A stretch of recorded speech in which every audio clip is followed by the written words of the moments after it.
નમસ્કાર મિત્રો, ચરોતરમાં મગફળીનું વાવેતર સારા પ્રમાણમાં થતું હોય છે.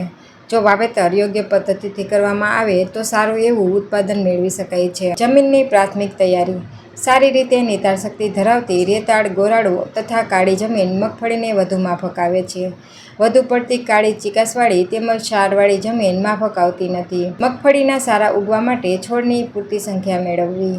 મગફળીની સારી વૃદ્ધિ માટે અને ડોડવાના સારા વિકાસ માટે જમીનને પોચી અને ભરભરી બનાવવી જરૂરી છે. માટે આડી ઊભી દાંતી વડે ટ્રેક્ટર અથવા હળની ખેતી કરવી. કરબ મારી આગલા પાકના જડિયા મૂળિયા વગેરે વીણી પોચી અને ભરભરી બનાવવી. જે જમીનમાં ધેણ જેવી જીવાતનો ઉભરવ થતો હોય ત્યાં ફોરેટ દજી નામની દાણાદાર દવા હેક્ટર દીઠ 20 કિલોગ્રામ પ્રમાણે જમીનના ચાસમાં આપવી. મગફળીને આપવામાં આવતા ખાતર વિશે વાત કરવામાં આવે તો ચોમાસું મગફળીને હેક્ટર દીઠ 10 ટન ગણત્યું કોમ્પોસ્ટ અથવા છાણિયું ખાતર અથવા 1 ટન દિવેલ ખોળ આપવો. રાસાયણિક ખાતર હેક્ટર દીઠ 12.5 કિલોગ્રામ નાઇટ્રોજન અને 25 કિલોગ્રામ ફોસ્ફરસ આપતા પહેલા ચાસમાં ઓરીને આપવા. જો ગંધક તત્વની ઉણપ હોય તો હેક્ટર દીઠ 20 કિલોગ્રામ સલ્ફર આપવું. મધ્ય ગુજરાતની જમીનમાં મુખ્યત્વે લોહ અથવા જસતની ઉણપ જોવા મળે છે.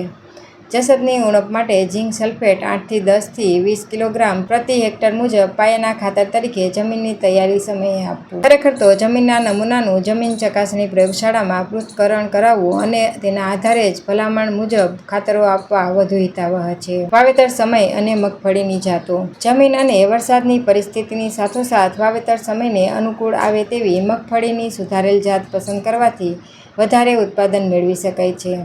ગુજરાત રાજ્યમાં મુખ્યત્વે ઉભળી, અર્ધવેલળી ને વેલળી એમ 3 પ્રકારનું મગફળીનું વાવેતર થાય છે. વધુ ઉત્પાદન મેળવવા માટે ચોમાસામાં વરસાદ થાય તે પહેલાં મે મહિનામાં છેલ્લા અઠવાડિયાથી જૂન મહિનાના પ્રથમ અઠવાડિયા સુધી પિયત આપીને મગફળીનું આગોતરું વાવેતર કરવું હોય તો GAU G10, GG11, GG12, GG13 જેવી મોડી પાકતી વેલળી મગફળીનું વાવેતર કરવું. 15 થી 30 જૂન સુધીમાં વરસાદ થાય તો સમયસર વાવેતર માટે ઉભળી અથવા અર્ધવેલળી એમ કોઈપણ પ્રકારની મગફળીની જાતનું વાવેતર કરી શકાય છે. માટે અર્ધવેલળી GG20 ને વધુ પ્રાધાન્ય આપવું. જુલાઈ માસમાં થોડો વરસાદ થાય તો વહેલી પાકતી GG2 અથવા GG7 જેવી ફક્ત ઉભળી જાતોનું વાવેતર કરી શકાય. બીજની પસંદગી. પાક ઉત્પાદન વધારવા માટે નવી સુધારેલી જાતોના બિયારણનો ફાળો 10 થી 15% રહેલો છે.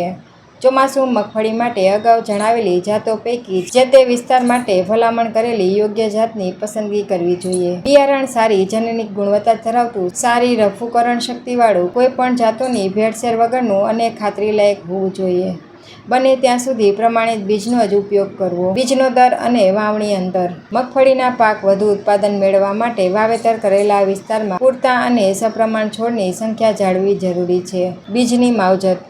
દર વર્ષે એક જ જમીનમાં મગફળીનું વાવેતર કરવાથી જમીન તથા બીજજન્ય રોગો, ક્ષુપ તથા થડના કોહવારાનું પ્રમાણ વધતું જાય છે. જેના પરિણામે છોડની સંખ્યા ઘટવાથી ઉત્પાદન ઓછું મળે છે. રોગોને અટકાવવા માટે 1 કિલોગ્રામ બીજ દીઠ 3 થી 4 ગ્રામ થાયરમ અથવા 22 અથવા મેન્કોઝેબ અથવા કેપ્ટાન જેવી ફૂગનાશક દવાનો પટ આપવા છતાં પણ રોગનું નિયંત્રણ થતું નથી.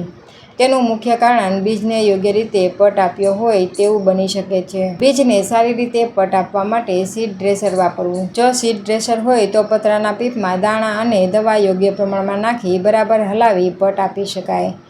આંતરખેડ અને નિંદામણ.